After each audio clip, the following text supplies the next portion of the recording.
আসসালামু আলাইকুম। দেখেন এখানে আমি আটা নিয়ে নিতেছি। আমি আটাটার মধ্যে পরিমাণ মতো স্বাদ মতো লবণ অ্যাড করে দিলাম।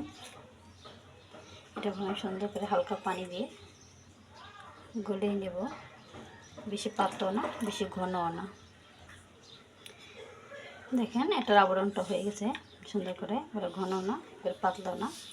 মিশ্রণটা বানিয়ে নিয়েছি। দেখেন এটা আমি চুলায় দিয়ে দিয়েছি সুন্দর করে। আমি সুন্দর করে মিলিয়ে দেওয়ার চেষ্টা করতেছি।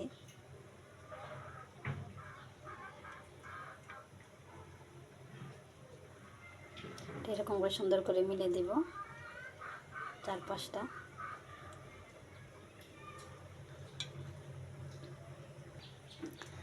পেঁয়াজ কুচি, এদিক দিয়ে আমি টমেটো কুচি, ধনিয়া পাতা। দেখেন এখানে সব দেওয়া হয়ে গেছে। এর উপর দিয়ে আমি হালকা একটু ডিম দিয়ে দিতেছি।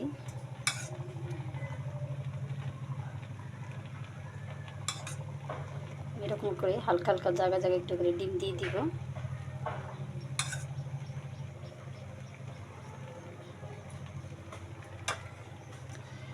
আশা করি যে যেখানে বসে দেখতেছেন, বিদেশ বাইরে যে যেখানে বসে দেখবেন, সবাই ভালো থাকবেন, সুস্থ থাকবেন।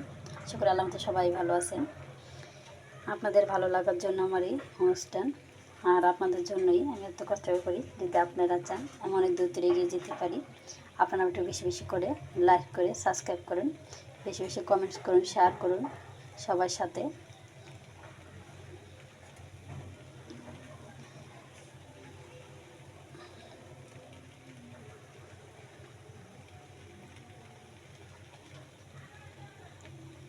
এখানে এভাবে জিনিসটা হয়ে আসতেছে।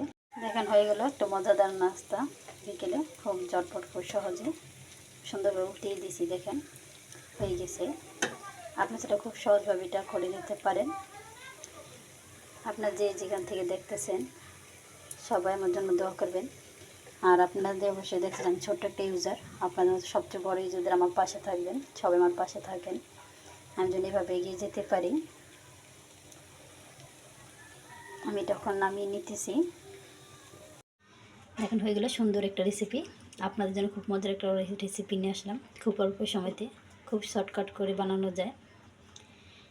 যারা ঝালটা বেশি খাবেন আমি একটু তার ঝালের পরিমাণ বাড়িয়ে দিবেন, ধনিয়া পাতার পরিমাণও বাড়িয়ে দিবেন।